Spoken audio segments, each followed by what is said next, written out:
Bienvenidos a Bonita Radio. Esto no es un cuento, esta es la verdad. En breves segundos la periodista Carmen Enita Acevedo estará con ustedes.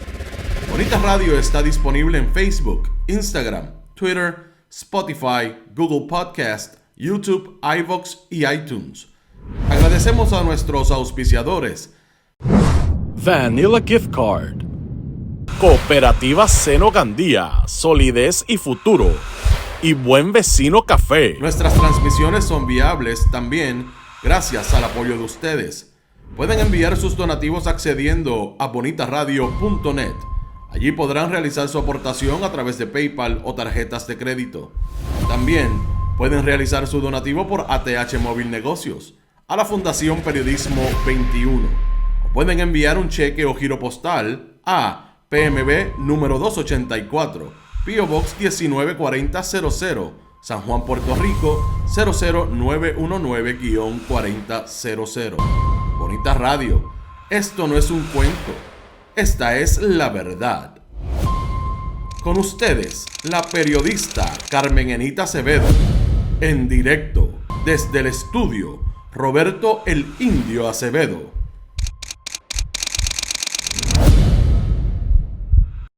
Muy buenos días, Puerto Rico y el mundo. Soy Carmen Enita Acevedo y a las 8:03 de la mañana, Bonita Radio se enciende para conversar con ustedes sobre ustedes y de lo que tienen derecho a saber. Y vamos a volver a Ballester Harina de Jobos. La historia es cíclica, dirían algunos. Volvemos porque tenemos información, porque se ha hecho algo, porque hay una intervención puntual del Departamento de Recursos Naturales en el pleito de reivindicación que tiene con relación a la ilegalidad de los que están ocupando los terrenos de la Ballester Harina de Jobos.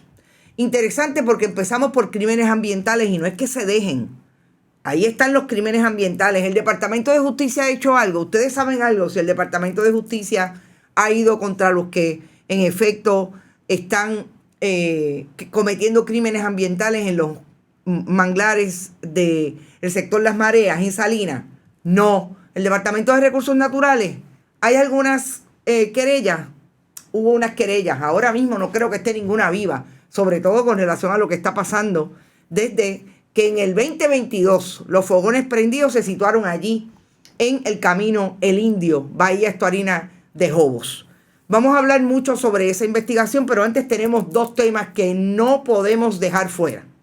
Uno de ellos, que Julia Kelleher, después de ser convicta por robarle dinero al gobierno federal en términos del Departamento de Educación, ahora se va de lo que podríamos llamar en Puerto Rico Media Tour, pero allá son talleres tour, para decirle a los estadounidenses, algunos grupos de académicos, entre otros, lo que se puede hacer con la educación mala de Puerto Rico.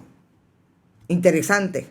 Pero ¿quién la acompaña? Eduardo Batia, expresidente del Senado, quien ustedes saben que radicó proyectos relacionados a que las charter participaran o se quedaran con las escuelas públicas, porque la escuela pública no estaba rindiendo frutos.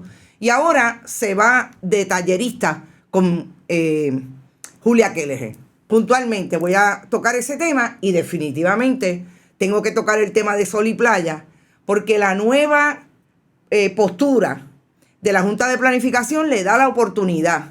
¿Es nueva? No, es vieja. Ellos siempre han ido diciendo que están violando la ley de demolición en el caso de Sol y Playa, pero yo quiero traer un elemento importante para que lo pongan en la nevera, de quiénes son los que están firmando esas mociones.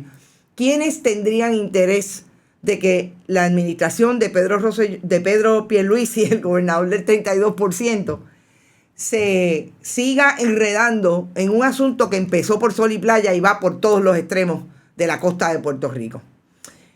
Y quiero hablar con ustedes porque el primero que llegó hoy fue Javier Jiménez. Saludos, Javier Jiménez, qué bueno que estás por ahí. Dolly García, Tati Pérez, Mabel Rivera, Ramón Pérez.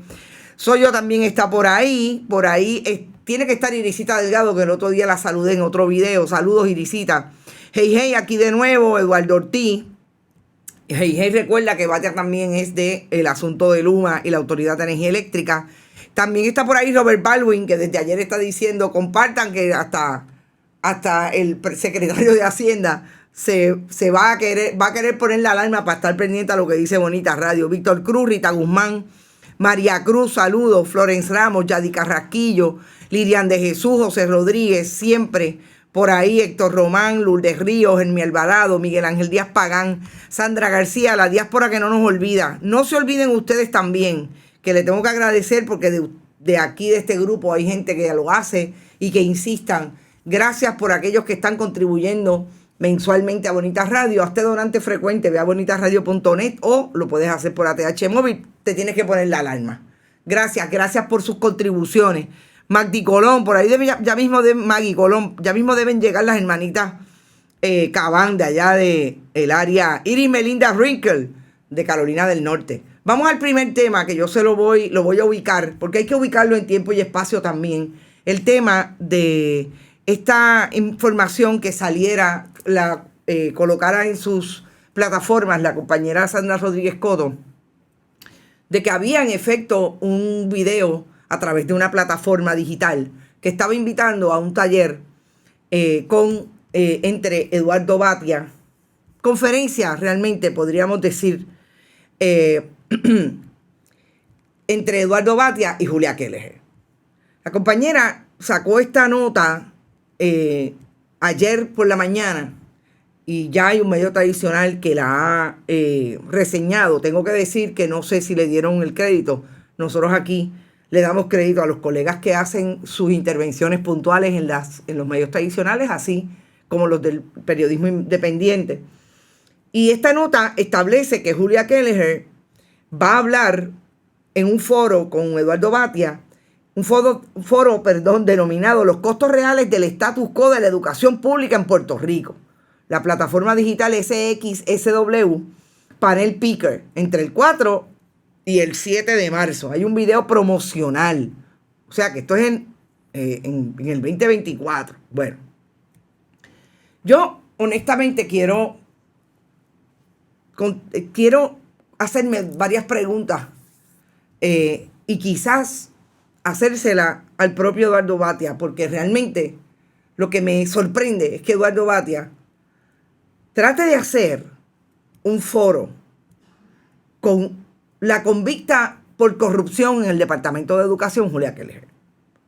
Que Julia Kelleher quiera hacerlo no me parece raro, porque Julia Kelleher, desde que salió convicta por corrupción, está tratando de limpiar su imagen. Yo no veo cómo la puede limpiar en Puerto Rico, pero aparentemente en Estados Unidos no hay ningún problema en que usted cometa un delito contra la educación pública y pueda hablar de lo malo de la educación.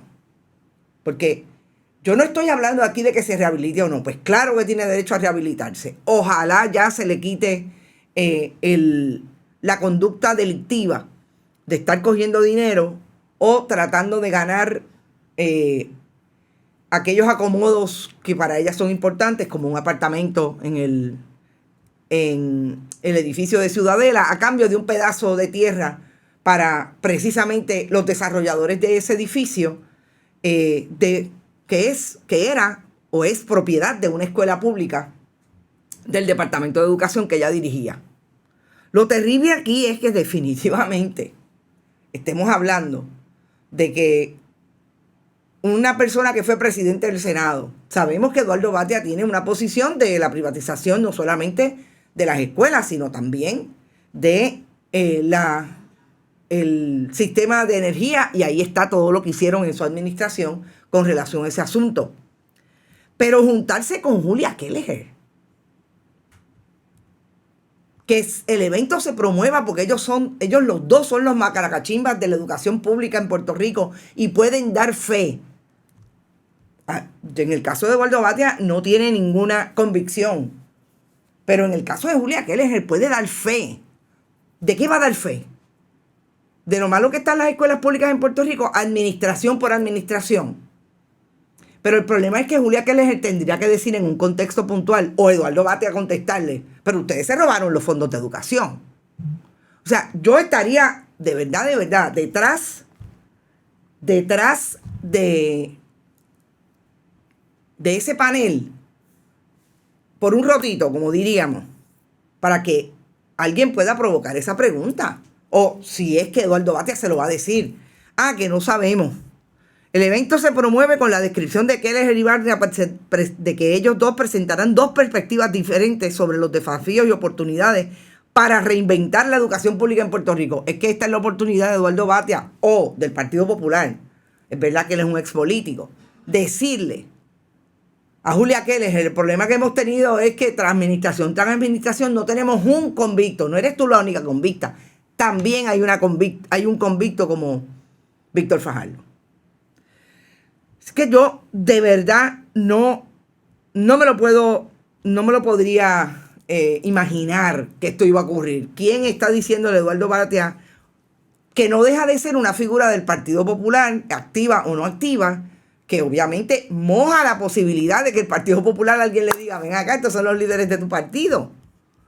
Porque Eduardo Batia, por lo menos vigente en las redes sociales, está. Así las cosas, ahí está. Un usuario en las mismas redes donde se está promocionando esto comentó: en serio, una mujer que robó la educación de Puerto Rico y por eso fue encarcelada, parece una mala broma. Yo creo que la mala broma, y de verdad, Eduardo Batia sabe dónde conseguirme. Nunca me ha contestado preguntas, solamente una vez cuando era candidato, con relación a muchas preguntas que tendría sobre esto. En otras ocasiones no ha contestado. En un momento dado en su campaña tampoco. Si me quiere llamar, no tengo ningún problema, y hablamos de cómo uno se sienta al lado de Julia Keller sin decirle: eres una convicta de robarle a los niños y a las niñas del Departamento de Educación. Y por otro lado,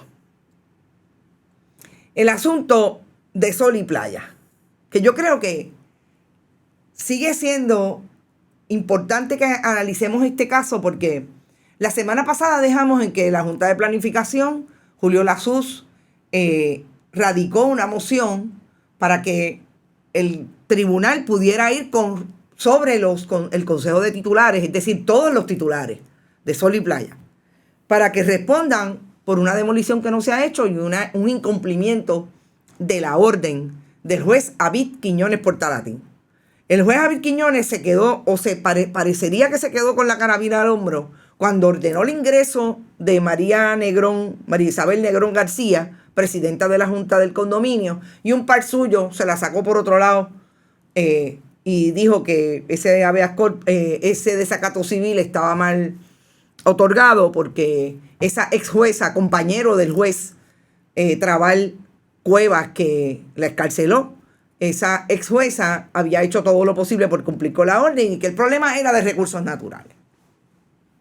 Parecería que se quedó con la carabina al hombro, pero ¿quién le abre la puerta? Y ustedes saben que desde el pasado lunes 14 hemos insistido en la pregunta: en dónde parará esto después de la barbaridad del habeas corpus?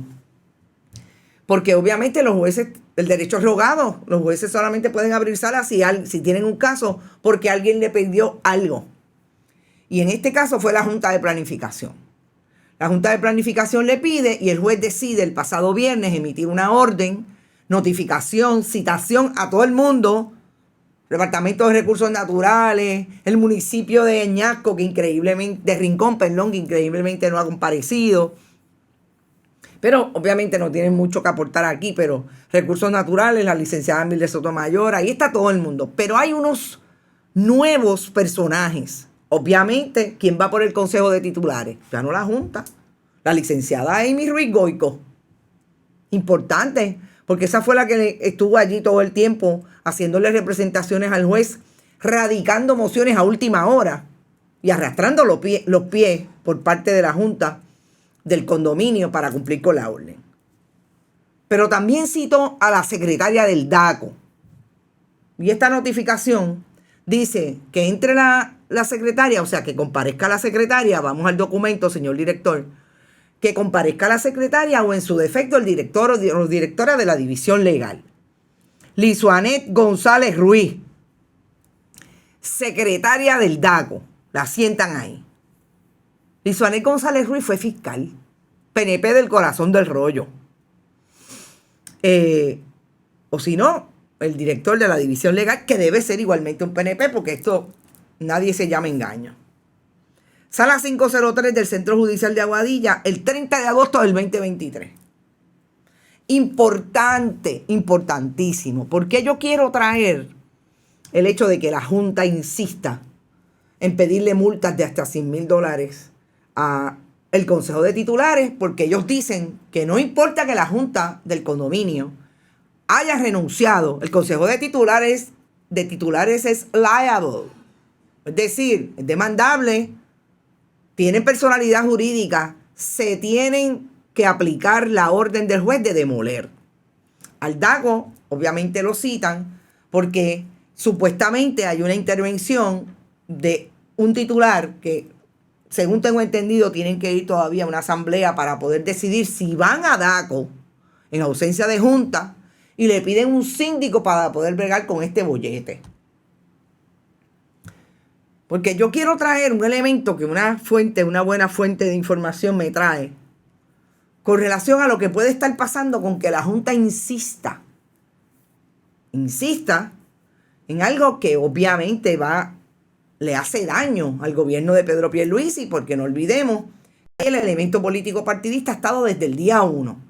Desde el día que Eliezer Molina, Campamento Carey, todas las jóvenes, Laura Nazario, las diferentes personas que han estado de frente a esta controversia, este verano del 21, diciendo allí se está construyendo en bienes de dominio público, zona marítimo terrestre.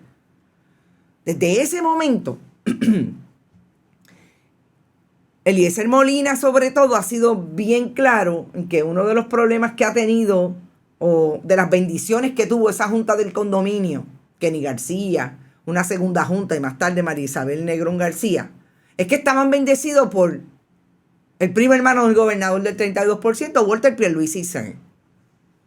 Y de hecho, la investigación de Bonita Radio en junio del 2021 trajo con documentos cómo tan pronto llegó la administración de Pedro Pierluisi, se abrió la puerta y la posibilidad de que Sol y Playa recibiera el permiso de construcción para la zona recreativa.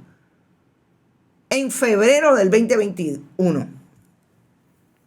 Si ese elemento político partidista está ahí y hoy el Partido Nuevo Progresista se enfrenta a una posible primaria entre Jennifer González y Pedro Pierluisi, de hecho, el gobernador estaba este fin de semana, gobernador no se lo digo yo, se lo dicen los internautas, sobre todo en Twitter, estaba escenificando el personaje de Pipo Hallmark cuando estaba celebrando el cumpleaños de la secretaria del Departamento de Recursos Naturales, Anaí Rodríguez Vega. Y el gobernador de Puerto Rico, en aquel momento molesto, nunca contestó cómo es que su administración agilizó ese permiso en OCPE, permiso que el tribunal y el juez Javier Quiñones Portalatín declaró nulo después de un pleito iniciado, que es el que tenemos hasta el día de hoy, por la Junta de Planificación. Si el elemento político partidista está ahí, imagínense a la ex fiscal Lizuanet, la secretaria del DACO, a la ex fiscal atendiendo este asunto, ella allí.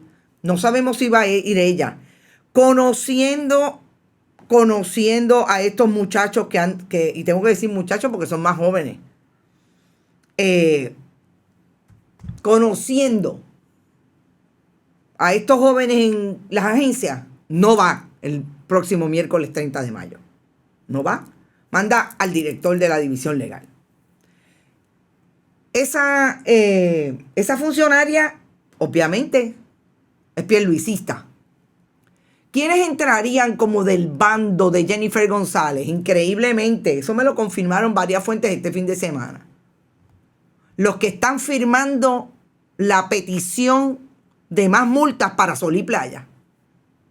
Entre ellos, el ex asesor legal de la Fortaleza bajo la administración de Ricardo Rosselló Nevares, Alfonso Orona, y el bufete de Valery Rodríguez Erazo.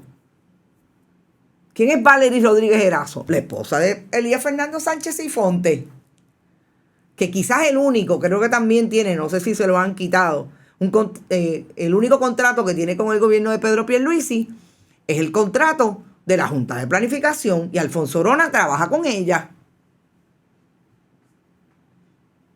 Aquí con en esta foto, con uno de los personajes del Telegram chat, Carlos Bermúdez.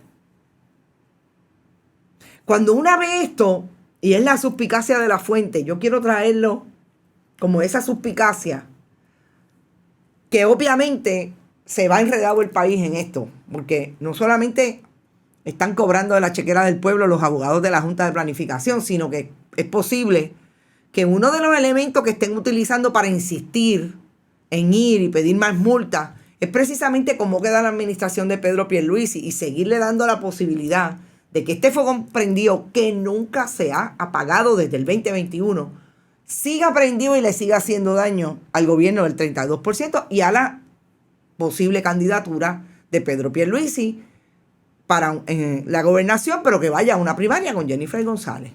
Terrible, nefasto para el país. Pero yo creo que lo que sí debemos recordar en contexto es precisamente cómo hoy ese consejo de titulares está compuesto por una abogada que se conoce como Rita Vélez, que yo no sé si va a ir el próximo, y podemos usar el video mientras yo estoy hablando, yo no sé si va a ir el miércoles como fue en la última vista, porque era parte de la Junta de Sol y Playa que también renunció. Rita Vélez es de las que decía que esa reconstrucción y esa rehabilitación de la zona recreativa se tenía que dar. Y se burló de los manifestantes en aquel momento. Y ahora dice que quería cumplir con la orden. Pero las imágenes se quedan. Y a mí me parece que hay que traer el contexto, porque esto era lo que hacía Rita Vélez antes de que el juez Quiñones Portalatín emitiera una sentencia diciendo son nulos y tienen que demoler. En noviembre del 2022 quizás bajó final y firme, después que en febrero del 2022 le dio la última oportunidad a Sol y Playa y estamos aquí hoy. Así es que yo creo que ahí está el contexto y eran los dos casos antes de entrar a lo que me parece deja Víctor Cruz, no me haga reír. Víctor dice que si Rita tiene Guille de Irichaco, eso es terrible. Todos los corruptos, Alex Cabán llegó, todos los corruptos orquestando las instrucciones de Fortaleza, qué mame. Yo creo que eso es importante para este momento en que vamos a traer más información de esa historia que hemos publicado hoy, que se produce porque hubo movimiento. Digo, ese caso tiene movimiento hace rato. Lo que pasa es que los casos legales producen, por ejemplo, deposiciones.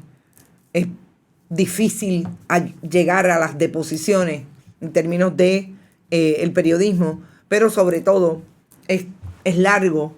Y yo creo que obviamente los periodistas siempre tratamos de dirimir cuándo es que es el momento importante de sacar una información, y yo creo que llegó ese momento. Fíjense que yo les había dicho que tenía seguimiento con relación al caso de Bahía Estuarina de Jobos.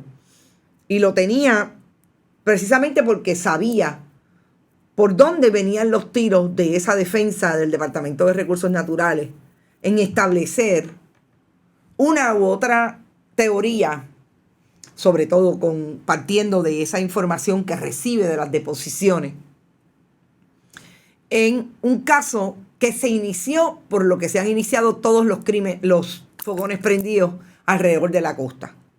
Y yo quiero hablar de los protagonistas porque serán siempre las comunidades. Lo coge eventualmente y lo asume como investigación y denuncia al periodismo independiente.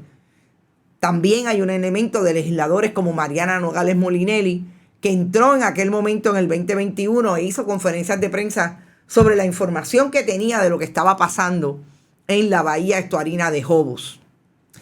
Que Mariana Nogales Molinelli logró vistas públicas.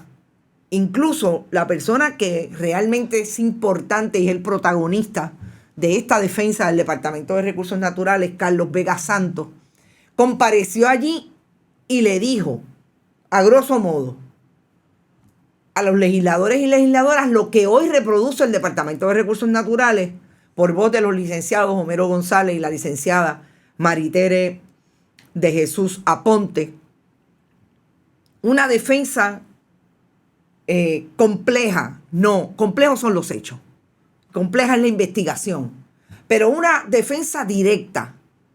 Esos terrenos no le pertenecen a la gente que está allí ubicada. Amén del crimen ambiental. Eso sigue siendo así porque están en los bienes de dominio público, zona marítimo terrestre, etc. Porque se removió mangle, se cortó mangle y, señor director, vamos al video. Este video del compañero Sebastián Márquez siempre me encanta traerlo porque además de que nos dice lo hermoso que es nuestro país, nos ubica propiamente cómo es que este crimen ambiental se dio en el área de la bahía estuarina de Jobos. Camino El Indio, importante.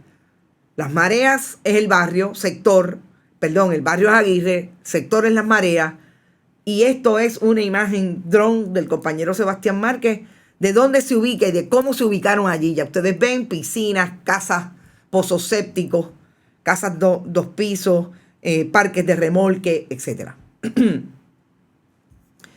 Y hay que empezar por establecer la complejidad de esta investigación de el agrimensor Carlos Vega Santos, porque también es importante en la historia de este caso desde el 2022, abril-mayo del 2022, que nosotros en Bonita Radio reproducimos una historia en mayo del 22, trayendo en parte toda la historia que hoy Carlos Vega Santos puede decirle al tribunal, eso es cierto. Porque él ya había empezado a hacer un análisis registral de colindancias, de mensura, de todo lo que estaba ocurriendo en las fincas que componen esa área que incluye el Camino El Indio. Y en ese sentido, ustedes perdonen que yo haga un reconocimiento, pero volvemos a vindicar lo que es el periodismo de investigación y el periodismo independiente. En aquel momento me dieron de arroz y de masa, pero como yo siempre digo, que sigan ladrando, Sancho, que por algo lo hacen, como decía el Quijote. Y en aquel momento hicimos todo el historial desde finales del 19, siglo XX, y lo que estaba ocurriendo en el siglo XXI con esas investigaciones de Carlos Vega Santos. Este documento de 53 páginas, la petición de sentencia sumaria, al juez del Tribunal de Primera Instancia de Guayama, Rafael Anglada Rafucci.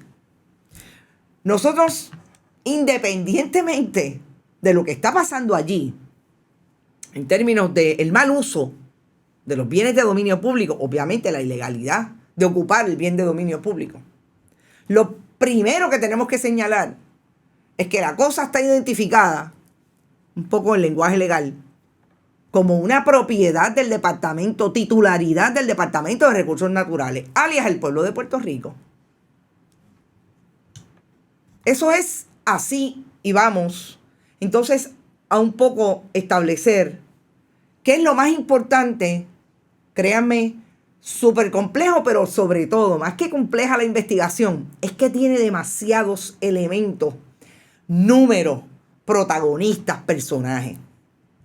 Y en ese sentido se complica para uno poder hacer una historia como la que hicimos, sacar lo más importante, pero sobre todo que los que no somos duchos en el área legal, créanme que yo tengo que estudiar, yo voy estudiando este caso hace un año, pero tengo que estudiar muchísimo cuando los abogados empiezan, que las colindancias, que el estudio que se hizo, etcétera, porque no es fácil. Y yo creo que quizás una de las cosas más importantes en este asunto es que entendamos que esto se trata de fincas. Y antes de seguir, vamos a darle las gracias a nuestros auspiciadores Noticias con Café, Vanilla Gift Card. Siempre con nosotros las cooperativas Manuel Seno Gandía y la cooperativa de Vega Alta y Buen Vecino Café. Gracias. Mucho café y mucho desayuno para poder seguir.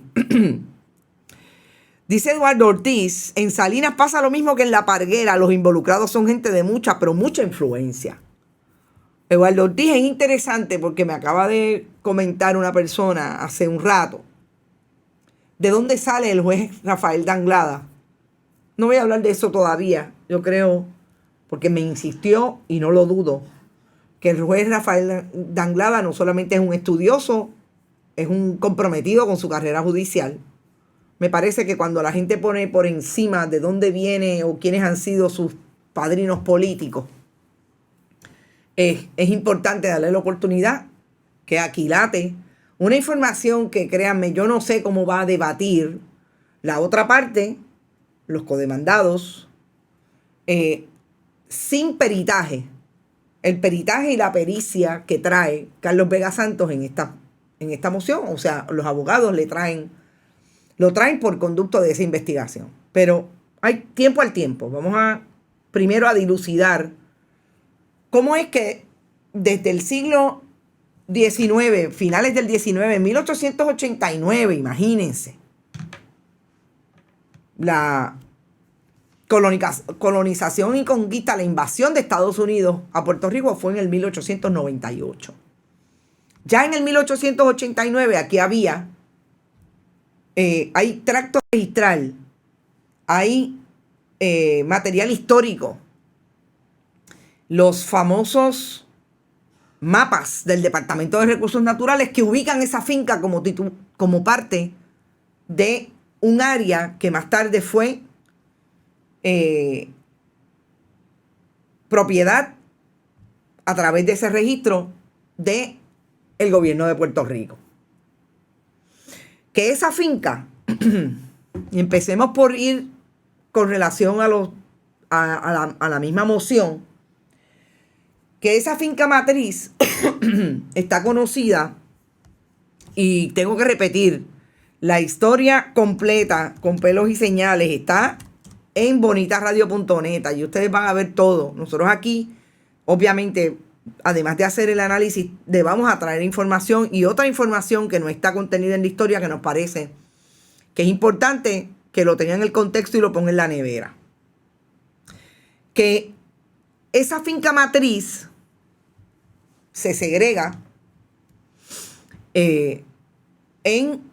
y aquí está un documento, una imagen que es importante y vamos a dejarla ahí en lo que les hablo de esa finca. Se segrega la finca matriz, conocida como Monte del Estado, que produce esa finca otras fincas como la 383, o mejor conocida como Monte Manglar. De esa también se originó, y esto es súper importante, la finca 3752, cuando en el 1971 Guillermo Godró Marrero le compró un tercero, que también se llamaba Guillermo Hernández, parte de esa finca. Y en el 1975 compró otra finca. Fíjense que ya vamos por 3 fincas. 267 la finca matriz o Monte del Estado. 383 Monte Manglar. 3752 la que originó la compra por parte de Guillermo Godró, que no es otra persona que el que inició después de 1975, cuando compró otras fincas, cuarta y quinta, junto a su esposa. Compró, Josefa Veguilla, compró y empezó a hacer un plano, e hizo un plano para vender. Esto es súper importante y este plano ya lo habíamos utilizado en la historia original, para vender participaciones de Común Pro Indiviso a X o Y persona. Importante lo que establece esta propia moción en el asunto de cómo vendió a 1,44 octava partes en común pro indiviso. Porque esto de lo que se trata es que la gente tiene participación, pero es dueño con otros del pedazo de tierra. Y este mapa que vemos aquí, que está contenido en esta moción, es lo que realmente, donde realmente uno se puede ubicar en tiempo, espacio, sobre todo el espacio físico, de dónde está identificada esta área de construcción ilegal, que el Departamento de Recursos Naturales dice, no, esta no es la finca 3752. A mí me pareció brillante, sobre todo. Y ahora yo creo que es importante que demos, después de esta explicación técnica, que demos un poco de bagaje en la contratación de Carlos Vega Santos. A mí me pareció brillante cómo esta moción establece claramente el tipo de estudio de colindancias que hizo Carlos Vega Santos. Porque si algo es, pero súper importante en este caso, es el tecnicismo de la colindancia. Tú me dices a mí que tú colindas con Plaza Las Américas. Y que como tú colindas con Plaza Las Américas, todo ese canto que yo desarrollé te pertenece a ti porque en efecto la colindancia así lo establece. Esto es, mire gente, matemática, geografía. O sea, esto es ciencia. Hacen el estudio y lo establecen. El estudio de colindancia que hace propiamente este agrimensor es un estudio mucho más, por decir, puntual que el que se puede realizar porque hay otros tipos de estudios.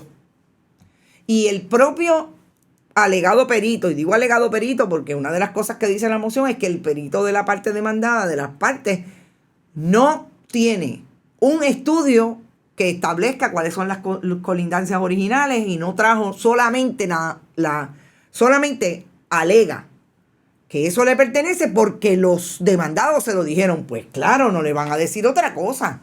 Pero ¿qué saben los demandados de colindancia? ¿Qué saben los demandados de leer esos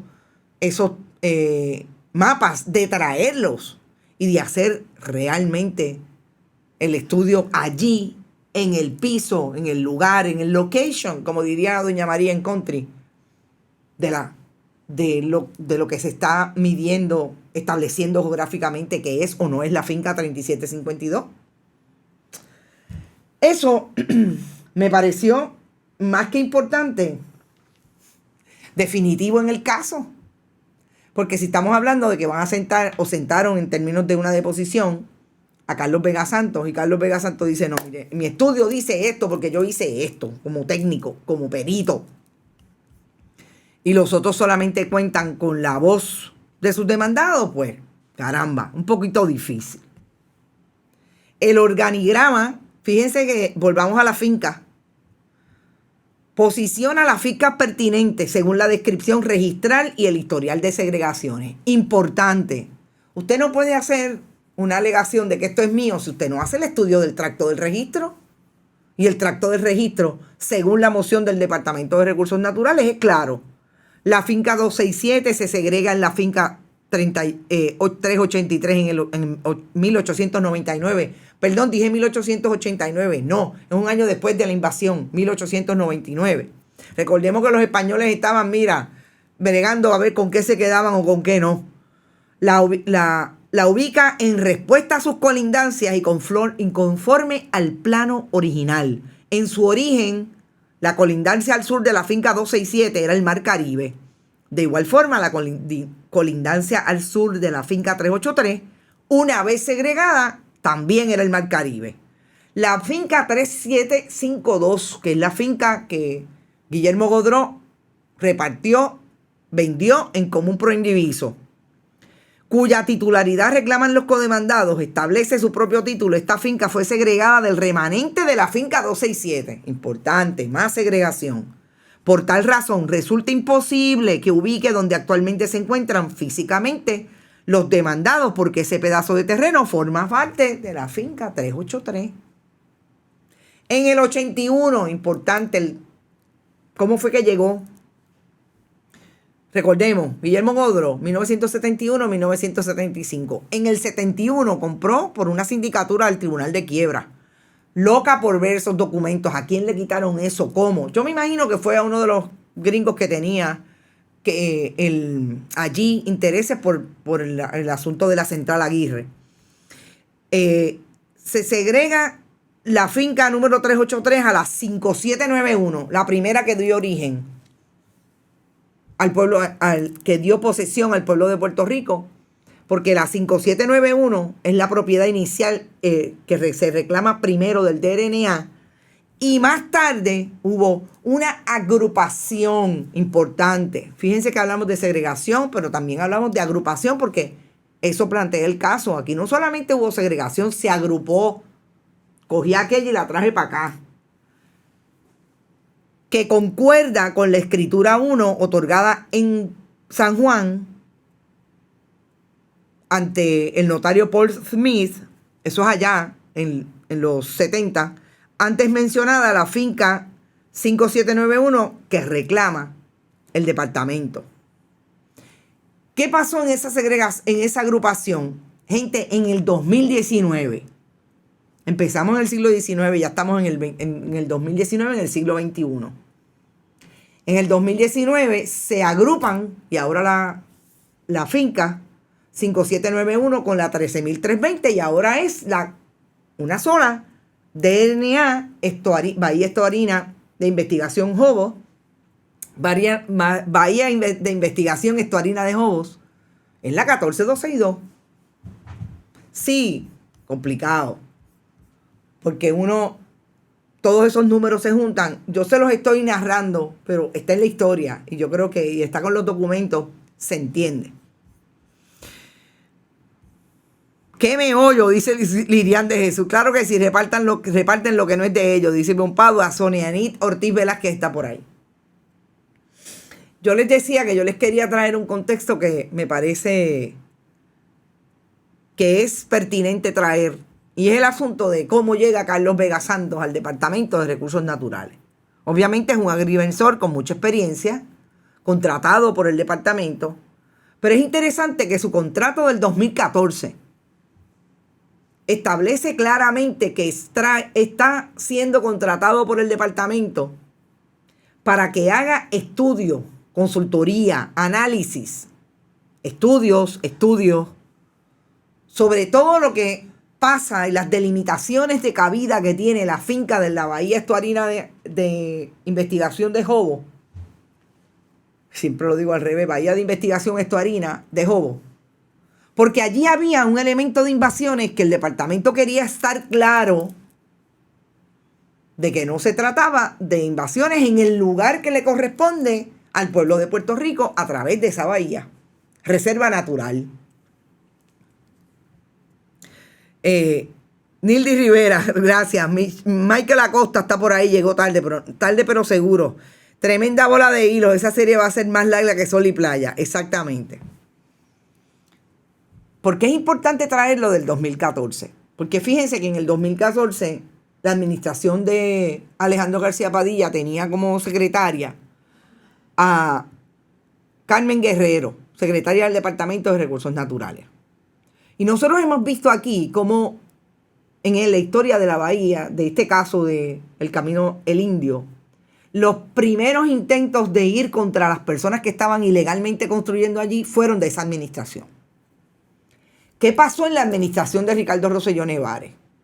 Lo único que pasó, porque no se movieron las investigaciones de crímenes ambientales, fue que contrataron en el 2017, y tengo que decir que fue Rafael Machargo, volvieron a contratar a Vega Santos para que culminara con esa investigación y le rindieron informe al departamento.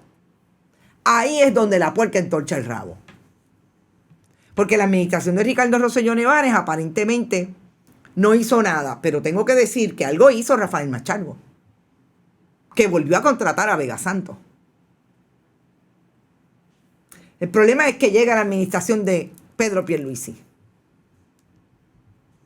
Y a pesar de su comportamiento público, Carlos Machargo parece que no tenía ningún problema con insistir en lo que estaba pasando en Bahía Estuarina, definitivamente, a raíz de la investigación de Carlos Vega Santos, era no solamente ilegal por todos los movimientos de mangle, etcétera.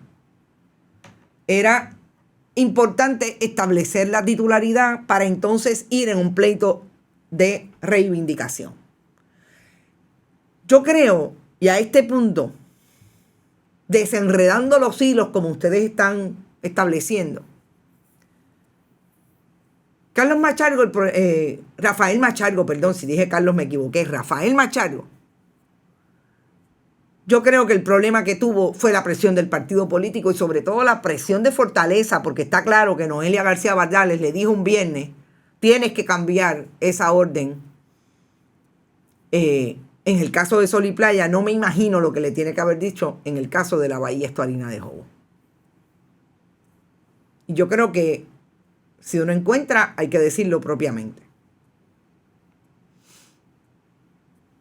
Que este caso lleva 9 años. Miren, si lo que yo he leído es el producto de una investigación altamente técnica, yo no me quiero imaginar lo que le ha tomado a Carlos Vega Santos hacer esta investigación.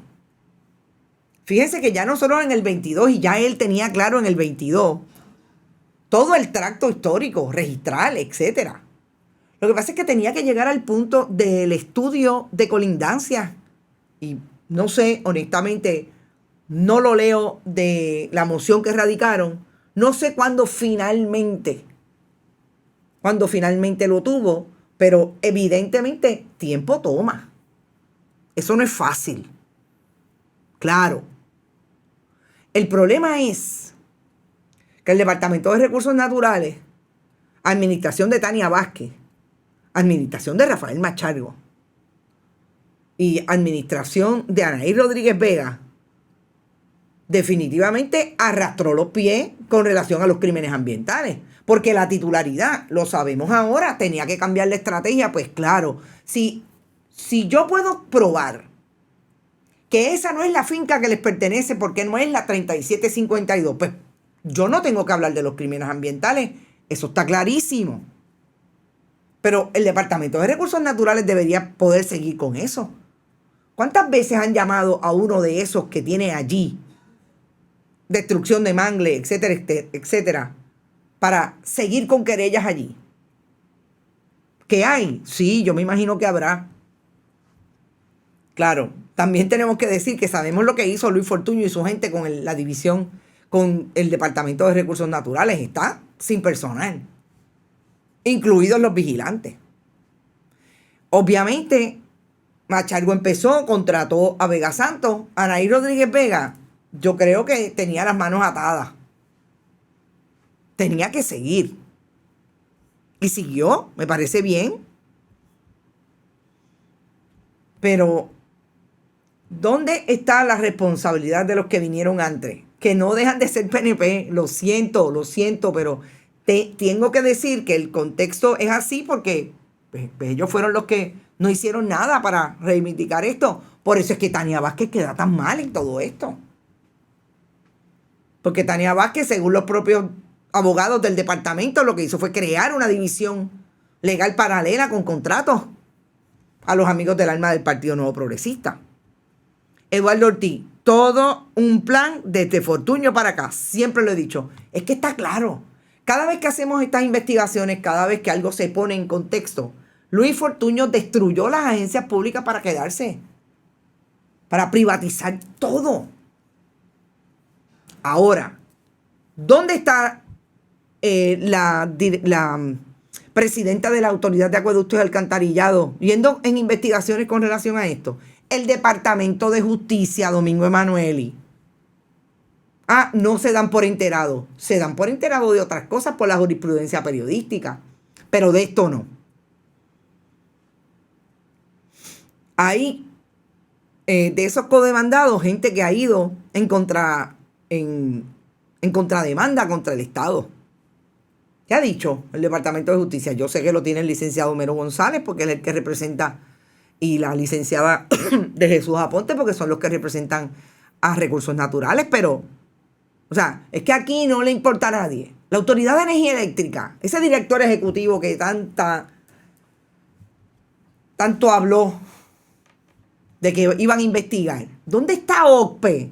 Que fueron los que recibieron la petición de permisos y los dieron para los alcantarillados, para la construcción de residencias, para establecer allí parques de casas rodantes. ¿Dónde están las agencias? Ahora, la bola también está en la cancha del municipio de Salinas. ¿Qué va a hacer el municipio de Salinas y la alcaldesa Carilyn Bonilla del Partido Popular? ¿Va a ir con el Departamento de Recursos Naturales a pedir un injunction para que esta gente se vayan de allí?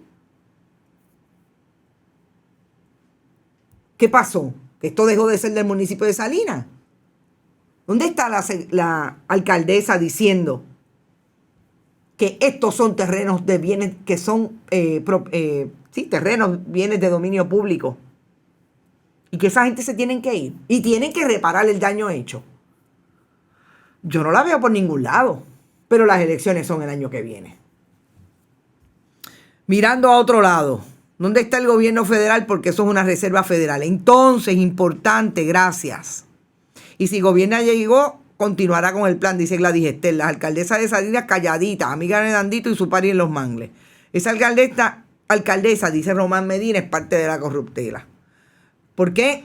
Yo les digo que es importante señalar lo que no han estado. Porque todo eso está ocurriendo en la cara del Departamento de Justicia, Recursos Naturales, OCPE, todas las agencias. Allí hay personal del Departamento de Recursos Naturales que le escribió a las agencias federales. Nada hizo la NOAA, que dio $400,000 en el 1981 para comprar la finca Lugo Viñas, que es la finca, parte de la finca matriz. Sale de la 267. Que en el 2019 hubo $500,000 para la agrupación. El gobierno federal, ¿dónde está la EPA? ¿Dónde está la NOAA? ¿Dónde está Fish and Wildlife? Tampoco se dan por aludido. Aquí hubo hasta un interdicto en los años 70 del ex juez presidente Hernán Pesquera, entiendo que era el apellido, para que se fueran de allí. Jamás el gobierno federal hizo nada con eso. Ahora el cuerpo de ingenieros yo los veo muy interesados. ¿Le van a meter mano a esto? Los federales a nivel del Departamento de Justicia arrestaron a 2 personas. 2 chivos expiatorios, bendito. Me dicen que no llega a primera base. Ya mismo veremos cómo lo desestiman o algo pasa. Insisto, yo creo que esto es lo que nos dice todos los días.